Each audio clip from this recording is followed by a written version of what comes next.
All right, welcome back to Personal Pension Radio. Yes, on the vlog. If you're watching this on YouTube, Facebook, LinkedIn, or if you're downloading on iTunes, iHeartRadio, Stitcher, wherever you might be finding the podcast, thank you, as always, for the downloads and for the support. Thank you as well for the feedback. The reviews are awesome. I really do appreciate that, and keep them coming. So if you've ever thought to do a review, it would be really appreciated. The reviews do help the algorithms as far as how the podcast will show up, and I'm just a small-time fish in a big old pond with some huge podcasters out there. Grateful to be here. So episode 247.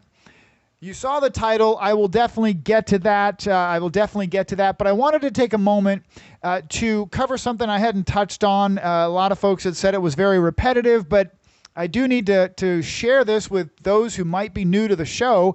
Yes, I am Craig Strom. Yes, I am known as the Income Engineer. I'm known as the Income Engineer because I actually trademarked the title as the Income Engineer. I am a certified financial planner.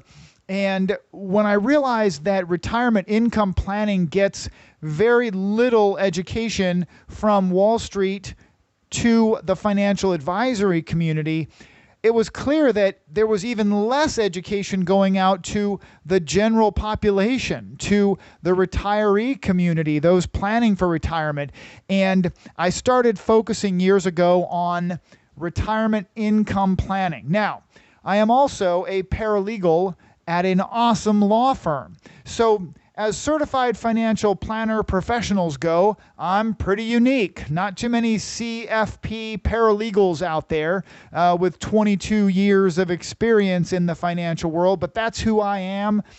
If you're new to the show, thank you so much again for being here. If you were introduced by a friend, give them a big thumbs up for me. Thank you so much. Now, I do want to jump in. I start my show all the time with a disclosure. I am not a certified public accountant. I am not an attorney. Although I do work at an awesome law firm, I am a paralegal at that firm. I am not an attorney. I am not a CPA. It's important that you hear that because there are so many CPAs and attorneys and financial entertainers out there. Those are folks like Dave Ramsey who have no licensing as financial advisors or attorneys or CPAs, and they're out there just whipping out soundbite advice all the time, and it drives me nuts. So as cool as this microphone and the YouTube setup and the podcasting might make me sound, please don't act on things that you hear on my show as if you're getting advice for you and your specific situation. Meet with a qualified, hopefully certified financial planner professional before you actually take action on anything that you might hear on my show or with anybody else for that matter. And yes, I am raising my hand. I would love to be that person. Personal Pension Radio is a passion project of mine, but it's also been a way for me to meet people all over the country. The miracle of technology, I can actually meet with folks virtually, just like I did earlier today with several people before I recorded my podcast. This is awesome. So please, if you'd like to actually schedule time to talk about your questions and review your situation, Personal Pension Radio for sure, but send me an email, Craig with a K, Kraig, at CraigStrom, STROM.com. Let's jump in. I actually have a shout out. I want to shout out to a listener and someone I met in person. Shout out to Rob and Megan. Hello, Rob and Megan. They live here in SoCal, and I met Rob when I spoke at his company at a company event where I was invited in by a good friend of mine from years ago to speak on retirement planning and asset protection and just the things that I speak on to CEOs and groups all over the country. And my friend contacted me and said, hey, could you speak at at a company event? And that's how Rob and I met. Well, that was back when we could actually meet in person, that crazy time before 2020. And I'm just excited to have the opportunity to reconnect with someone that I had met in person. And then we did a Zoom meeting, and I'm humbled, by the way, thank you so much, to be included in the big name podcasts that were mentioned by Rob and Megan. There's some big name podcasts. I'll just say that I was humbled to be included on their listening roster, and I really do appreciate that. So I'm going to share some information from my conversation with Rob and his wife here coming up. So I want to make sure that we start, though, with a section that I've always kept in the podcast. And I've never changed this, and I've never been just overly enthused about changing the title because it just seems to make sense. My first segment is always watch your step. Watch your step. This idea of just be careful of what you're hearing out there. Last time I talked about a young man that I met who was giving me a ride home from a car dealership, and he's basically thinking that because his whole world has fallen apart, and he's lost his job, and he's fighting to get back on track, and he has college debt, and the first thing that he can think of is, what should I invest in? Well, go back and listen to that episode 246, where I talk about just watch your step with this idea that Wall Street has this amazing marketing machine that tells everybody that the answer is you've got to invest. Take a listen to that. Step back, take a listen to that one last time. But this time, this question of when is it appropriate to pay financial planning fees? When is it appropriate to pay financial planning fees? And this was actually inspired by my conversation with Rob and Megan, right? This is just, before they actually came to me, they had done a little shopping, right? I had met them in person, but they had shopped for a financial planner, and that's great. I love that. And they came to me, and they tell me the story that they had spent, I guess, over an hour with a financial advisor or a financial planner. I didn't get which one was which.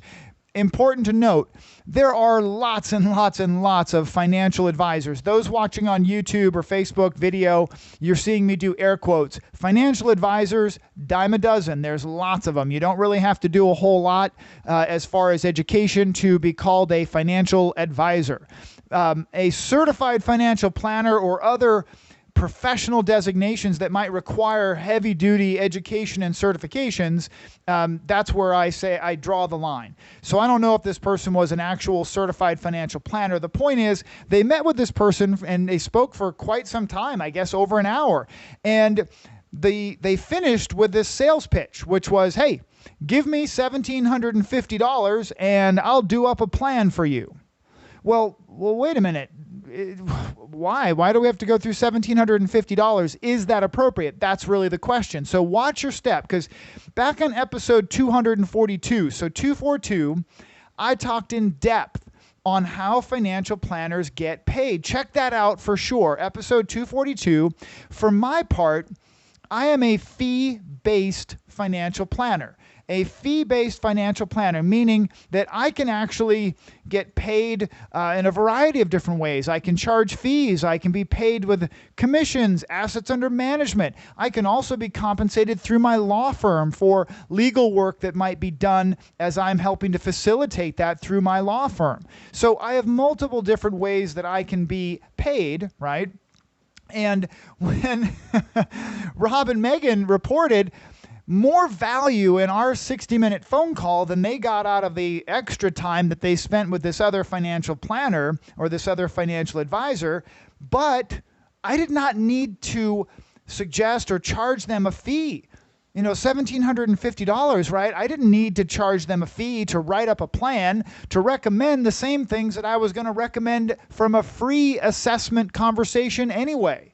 In their situation, there were two big primary items that I would hope any good certified financial planner would suggest, would recommend for this couple. So why would I have to charge a fee, or why should I charge a fee to then recommend that they go do these two things? And by the way, those two things, some advisor, whether it be a financial advisor or a legal professional, someone's going to get paid to do those two things if they actually go and do those two things. Why would I charge a fee if we could actually just do those two things together and I will be compensated. They will have saved $1,750 in unnecessary, in my opinion, unnecessary fees, so that they could put that towards their big goals, which are, certain types of investments that they want to work on. Okay. So that's just the way I look at it. Now, there is a super important caveat, a big but, right? I'm not suggesting that all fees are bad all the time. Not at all. Just last week, I actually charged a client $3,500 just for the assessment. Basically, for the assessment conversation, without making any recommendations whatsoever, I charged $3,500 just to go through his very complicated stuff. He and his wife have a lot of complicated things that are going to require hours of analysis, and we're going to have to lay it all out and stack it all out and figure it out and rummage through the junk drawer, right? That's why I charge $3,500, because I don't want to spend all that time for free. Nobody in my world, legal or financial advisory, would do that. They shouldn't, right? Because my time is valuable. So in that situation, right, there's a ton of stuff to sift through. I charge $3,500 just to get to the point where we can figure out where to start, what to recommend, what should we be doing together. So fees are not always bad, is what I'm trying to say. But watch out. Watch out where you might have a pretty simple, straightforward conversation with one financial planner like myself, who will give you an analysis and say, yeah, you need to do these two things, pretty straightforward. I don't need to charge $1,700 for that. That's just my personal opinion. But if you'd like to talk about your situation and find out and balance the scales, you can email me, Craig with a K at craigstrom.com. Now, let's get into the next section. This is actually a little bit of a rant from me that I'll go through, but the last episode had a great question from Ashley about buying land, and should she buy land? Should she buy this land? She's young, she's single, she's got a dog, and if you haven't listened to that and you've ever thought about getting into real estate or doing something kind of crazy, should I do it? Go back and listen to the last episode with my response in depth to Ashley's question about buying land. I thought it was a great question. I also took a little time to go into a deeper dive on this estate tax issue. Now, a quick reminder, the estate tax issue is not really a big deal for a lot of people right now. It's not, because the limits are so high. However, if we have a regime change in Washington come November, I'm recording this in October, if we have a regime change where the Democrat Party gets in, regardless, it's not a political conversation, folks. I don't want to hear the comments about politics. But they've already said, the Democrats have already said, that they would lower the estate tax threshold substantially. So those folks who are out there in the last several years thinking that they don't have an estate tax issue, well, all of a sudden, 2021 and beyond, you might end up being in an estate tax planning situation. Go back and listen to the details on the last podcast episode if you want to get some more information on that. Now, this time, short episode, because I'm going to go right into my title of the episode, which is the value of a college degree. The value of a college degree. Okay, so I'm on video. Those of you who haven't watched the YouTube, if you want to actually get a little personal connection with the income engineer, you can just go search YouTube for Craig with a K, Strom. You can search the income engineer. You'll find my channel, Personal Pension Radio, all of that. You'll find me, so you can get a look that I don't really have a great poker face.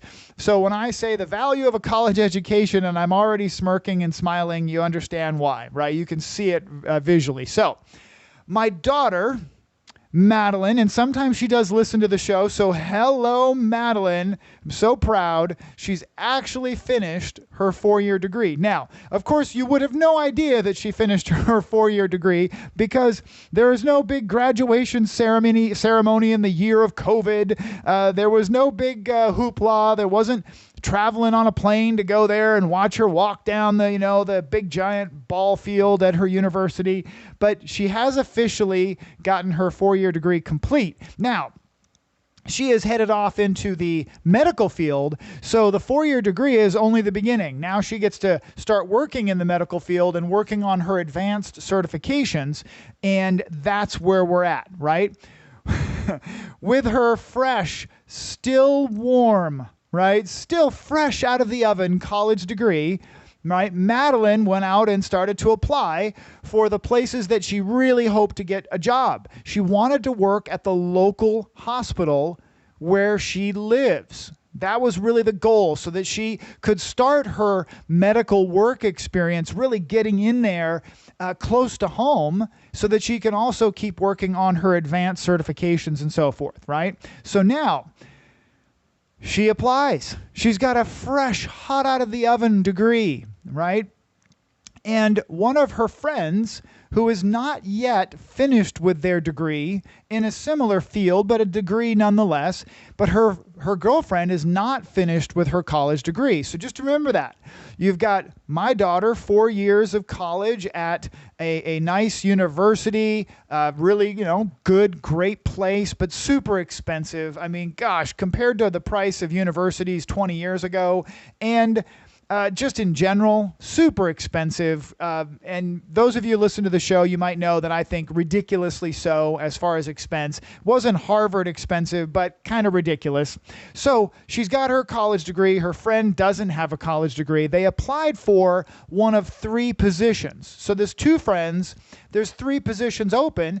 And you must assume that there's probably quite a few people applying for the positions, those 3. So they were both really excited to find out that they were each chosen for one of those 3 positions. So now here comes the question. So Madeline, with her 4-year college degree that cost tens of thousands of dollars, oh, so expensive, right? And a little bit of supplemental assistance with rent and food and cars and various things over the last 4 years. She's still on the payroll, folks. Let me just say that. She's still on the payroll. Okay. So 4-year degree, 2 people, girlfriend, my daughter has a 4-year degree, and her girlfriend doesn't yet have the degree. They both got hired for basically the same job.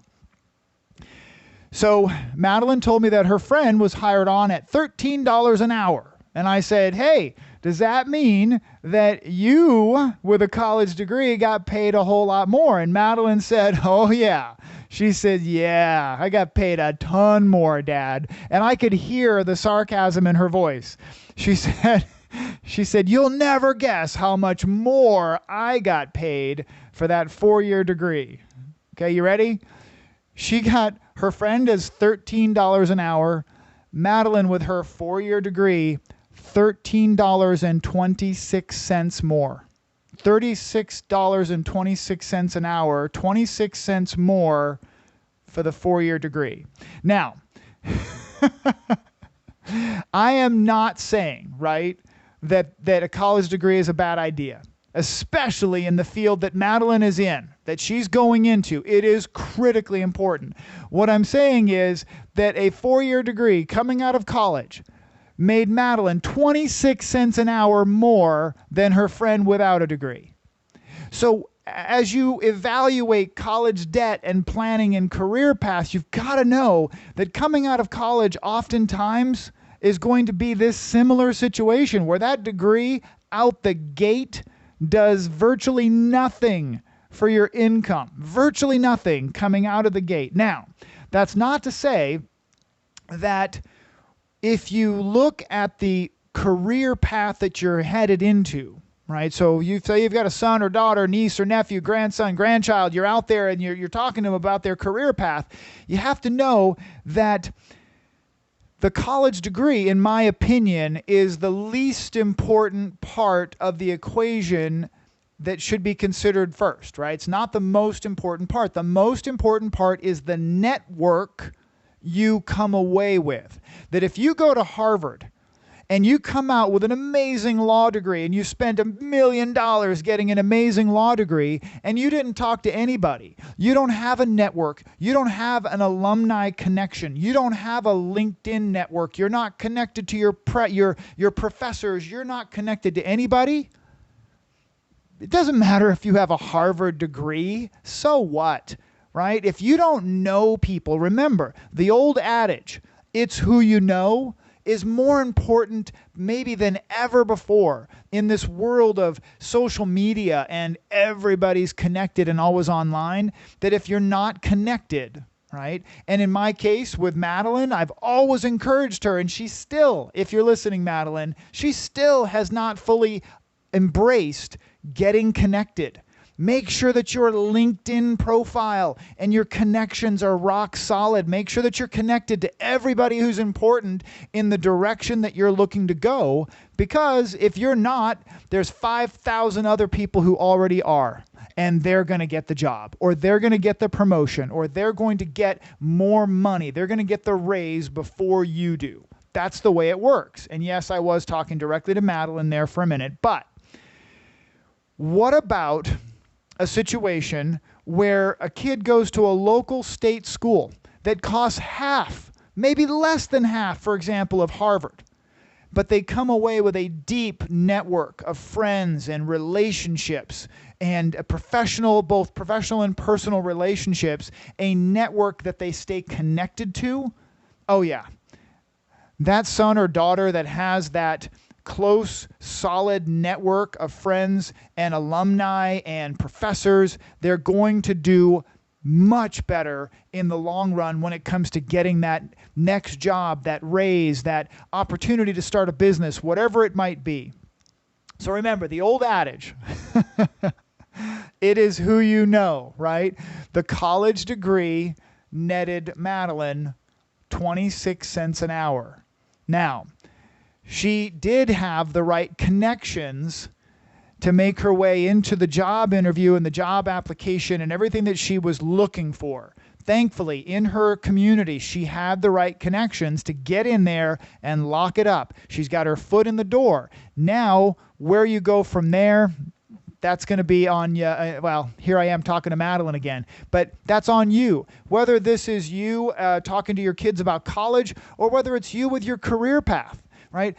Where I am right now, this is just me now talking about my personal situation as I reflect on this. Where I am right now, the ability to work with the law firm and the financial advisory firm that I work with right now is specifically and only really because of my network, of my connections out in the world where I was in the right place at the right time. But in addition to that, I was also well prepared with my education. I was well prepared with my work experience, and when the opportunity presented itself, because my network put me in front of that opportunity, I was ready. So I guess that's the takeaway I'm going to give everybody today, that if you're listening to this and you're thinking about your career path, you're thinking about retirement, please consider your network. And if you have ever taken pause to say, hey, I wonder if I'm on the right path. I wonder if I should invest in this or invest in that, or am I on track for retirement? I would love to have that conversation with you. You can send me an email, craig@craigstrom.com. You can get a link to my calendar and jump right on my calendar. I would love to connect with you. Folks, that's going to end this short bit of a rant today on Personal Pension Radio. Now, just a quick note. I'll finish with this. If you've listened all the way through, Rob and Megan, hey, leave me a review on iHeartMedia. Go to iHeartRadio. And don't forget, leave me a review on iTunes. Love you. Take care.